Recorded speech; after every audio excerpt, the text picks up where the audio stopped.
Badakizu horten Euskaraldiko berrikuntzetako bat arigunea direla eta bi eratakoak daudela? Bai, zehozer entzun dut arigunien gainien, baina enekixen bi eratakoek asenik.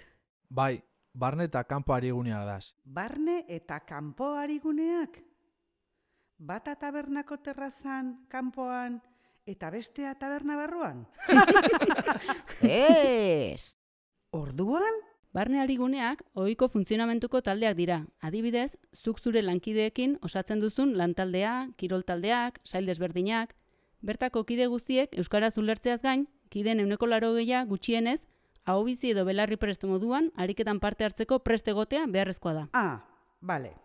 Orduan, nire tabernan barne arigunea nire lankideekin osatuko nuke. Gehienok ados egonda. Bai, hori da.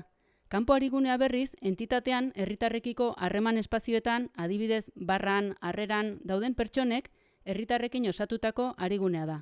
Espazio horretan, beti egongo da ahobizi edo belarri prest den kide bat, herritarren hizkuntza aukera bermatzeko. Zure kasuan, tabernako langileek bezeroekin osatuko duzue kanpo arigunea. Ah, ondo da. Orain ulertu dut.